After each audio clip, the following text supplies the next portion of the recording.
माना जाता है कि जब भगवान विष्णु अपने चारों धाम में बसे धामों की यात्रा पे जाते हैं तो सर्वप्रथम वो हिमालय की वादियों में बसे बद्रीनाथ में जाके स्नान करते हैं, द्वारिका में जाके वस्त्र बदलते हैं और जगन्नाथपुरी में जाके भोजन ग्रहण करते हैं और दक्षिण में बसे रामेश्वरम में जाके वो निद्रा ग्रहण करते हैं। और द्वापर के बाद भगवान कृष्ण जाके पुरी में बस गए हैं और वहां पे वो उनको जग के नाथ जगन्नाथ बोला जाता है। तो स्वागत है मेरे न्यू ब्लॉग में। मैं स्वीटी सिंह चौहान आप सभी का स्वागत करती हूँ और आज मैं जगन्नाथ जी से जुड़ी पौराणिक कहानियों को लेके आई हूँ और उनसे जुड़ी जो पौराणिक कथा है उनको लेके आई हूँ कि किस प्रकार से भगवान जगन्नाथ जी जगन्नाथपुरी में आए और मंदिर का निर्माण हुआ।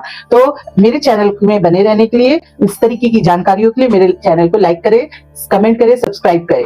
भारत के 4 धाम में से जगन्नाथपुरी एक धाम है जहां पे भगवान जगन्नाथ जी अपनी बहन सुभद्रा और अपने बड़े भाई बलभद्र के साथ विराजमान है। हिंदुओं की प्राचीन और पवित्र नगरी में से ये एक नगरी है जो कि बंगाल की खाड़ी के समुद्री तट पे स्थित उड़ीसा राज्य के पुरी में स्थित है और ये मंदिर भगवान विष्णु के 8वें अवतार श्री कृष्ण जी के लिए समर्पित है। आज की उड़ीसा नगरी को प्राचीन काल में उत्कल प्रदेश के नाम से जाना जाता था और इसकी समृद्धि का राज था कि बंगाल की खाड़ी में उपस्थित बंदरगाह जो कि उड़ीसा में उपस्थित थे, यहाँ से जावा, सुमात्रा, इंडोनेशिया और भी अदर कंट्रीज में इसका व्यापार होता था समुद्री मार्ग से, जो कि इसकी समृद्धि का मुख्य कारण था। पुराणों में इसे धरती का वैकुंठ माना जाता है और प्राचीन काल में इसे नीलकंठ क्षेत्र, श्री क्षेत्र, शाक क्षेत्र, नीलांचल क्षेत्र और आज के दिन में श्री जगन्नाथपुरी के नाम से इस स्थान को जाना जाता है। ब्रह्म और स्कंद पुराण के अनुसार प्रभु विष्णु यहाँ पर पुरुषोत्तम नीलमाधव के नाम से अवतरित हुए और सवर जनजाति के एक मुख्य देवता बन गए। आज भी जगन्नाथपुरी के मंदिर में बहुत सारे ऐसे लोग हैं जिनको दैत्यापति के नाम से जाना जाता है। कहा जाता है कि ये लोग उसी सवर जनजाति से ताल्लुक रखते हैं। जगन्नाथपुरी के मंदिर की स्थापना का श्रेय राजा इंद्रद्युम्न को जाता है जो कि मालवा के राजा थे और कहा जाता है कि एक दिन भगवान विष्णु उनके सपने में आए और आकर कहा कि नीलांचल पर्वत पे गुफाओं में मेरी एक मूर्ति है जिसको नीलमाधव के नाम से जाना जाता है, तुम उसको लाके मंदिर बनवाओ और उसमें उसको स्थापित कर दो। ही दिन राजा ने अपने सैनिकों को नीलांचल पर्वत पर भेजा और कहा कि जाके मूर्ति का पता लगाओ। और जो भेजे गए सैनिकों में से एक सैनिक ब्राह्मण था जिसका नाम विद्यापति था। उसने पहले से ही ये बात सुन रखी थी कि सबर जनजाति के लोगों के इष्ट नीलमाधव हैं और जिसको उन्होंने नीलांचल पर्वत की गुफाओं में कहीं छुपा के रखा है वो मूर्ति को। विद्यापति ये भी जानता था कि सवर जनजाति के जो मुखिया हैं विश्व वसु जी, वो उस मूर्ति के उपासक हैं और उसने अपनी चतुराई दिखाई और सवर जनजाति के मुखिया विश्व वसु की पुत्री से उन्होंने विवाह कर लिया। फिर क्या था, वो अपनी पत्नी के माध्यम से नीलांचल पर्वत की उस गुफा तक पहुंच गए जहां पे अपने इष्ट की मूर्ति को विश्व वसु ने छुपा के रखा था। उसके बाद उन्होंने उसको चुरा लिया और ले जाके मालवा नरेश इंद्रद्युम्न को सौंप दिया। विश्व वसु जो कि सवर जनजाति का मुखिया था, वो अपने आराध्य की मूर्ति चोरी होने के दुख में बहुत दुखी हो गया था और ये दुख हमारे प्रभु नीलमाधव से देखा नहीं गया। फिर वो पुनः से उस गुफा में वापस चले गए और जाते जाते उन्होंने राजा से एक वादा लिया कि मैं जरूर यहाँ पे वापस आऊंगा, परंतु उसके पहले आपको मेरे लिए एक भव्य मंदिर का निर्माण कराना पड़ेगा और उसके बाद मैं वापस आऊंगा। राजा ने देर नहीं किया, अति शीघ्र मंदिर का स्थापना शुरू कर दिया और बहुत जल्दी उसको कार्य को पूर्ण कर। और जब मंदिर बन गया तो उसके बाद भगवान स्वयं फिर राजा के सपने में आए और कहें कि समुद्र में तैर के द्वारिका से पुरी तक आए हुए उस लकड़ी के टुकड़े को लेके आओ और उसका प्रयोग मंदिर की मूर्ति बनाने में करो।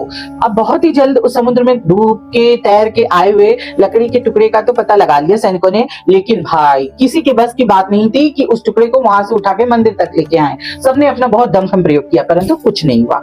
तब राजा को समझ में आया कि नीलमाधव के अनन्य भक्त जो कि सवर जनजाति के मुखिया थे विश्व वसु को बुलाया जाए। और जब विश्व वसु जी वहां पे आए तो सब लोग उस चीज को देख के आश्चर्यचकित हो गए, क्योंकि उस लकड़ी के टुकड़े को जिसको कई सारे सैनिक मिलकर उठा नहीं पा रहे थे, नीलमाधव की प्रतिमा बनाने के लिए विश्व वसु जी उस लकड़ी के टुकड़े को अकेले लेके मंदिर के प्रांगण तक चले आए। अब बारी थी कि भगवान की मूर्ति को कैसे बनाया जाए। तो राजा के जितने भी कारीगर थे भाई साहब सब फेल हो गए वहीं पे। उसके बाद विश्वकर्मा जी जो कि एक देव हैं, वो एक वृद्ध पुरुष के रूप में राजा के पास आए और उन्होंने कहा कि मैं इस लकड़ी की मूर्ति तो बना दूंगा, परंतु मेरी कई शर्तें हैं। तो राजा ने देर नहीं किया, उन शर्तों को मान लिया। तो जानते हैं आप कौन सी ये शर्तें थी? कि 21 दिन में वो मूर्ति को तैयार कर देंगे, परंतु उस दौरान उनको कोई भी डिस्टर्ब नहीं करेगा, कोई भी नॉक नहीं करेगा, उनको किसी भी प्रकार का कोई भी डिस्टरबेंस नहीं चाहिए था, और ना ही उस कक्ष का जो डोर है वो खोलेगा।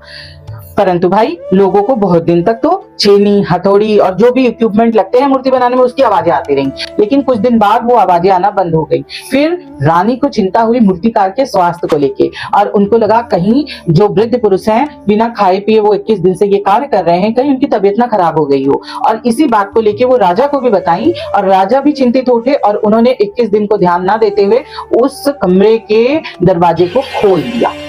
और जैसे ही फाटक खुला वो वृद्ध पुरुष तो गायब हो चुके थे, और वहां पे भगवान नीलमाधव और उनके बड़े भाई बालभद्र के छोटे छोटे हाथ तो बने थे परंतु पैर नहीं बने थे, और उनकी जो बहन थी उन सुभद्रा जी, उनके ना पैर बने थे ना हाथ बने थे। भगवान की इच्छा मान के राजा एवं रानी ने उन तीनों मूर्तियों की स्थापना, प्राण प्रतिष्ठा उसी प्रकार करा दी। तब से लेके आज तक हमारे प्रभु जगन्नाथ जी अपने बड़े भाई बलभद्र एवं बहन सुभद्रा के साथ पुरी में विराजमान हैं। वर्तमान में जो मंदिर है वो आज से 7वीं सदी में बनाया गया था, परंतु इसका निर्माण ईसा पूर्व 2री सदी में भी हुआ था। परंतु कहा जाता है ना कि हमारे सनातन धर्म पे प्रहार पे प्रहार किया गया है, लेकिन इसकी जड़ें इतनी गहराइयों तक है कि आज तक इसको कोई हिला नहीं पाया है। सच बता रही हूँ, जब मैं इसका इतिहास खंगाल रही थी और कुछ रिसर्च पढ़ रही थी, तब मुझे पता चला कि 17 बार जगन्नाथपुरी पे आक्रमण किया गया है विदेशी आक्रमणकारियों द्वारा, और उनका तो यही उद्देश्य था कि लूटपाट, लेकिन वो ये भूल गए थे कि हम किसी के धर्म के साथ छेड़छाड़ कर रहे हैं, किसी की जो संस्कृति है उसको छेड़छाड़ कर रहे हैं। तो ये बहुत दुख की बात है, इसको ऐसा नहीं होना चाहिए था, लेकिन आज के दिन में फिर भी हमारा सनातन धर्म गर्व के साथ खड़ा हुआ है। 1174 में उड़ीसा के शासक अनंग भीमदेव जी द्वारा इसका पुनः जीर्णोद्धार कराया गया और इस मंदिर को आज का रूप दिया गया।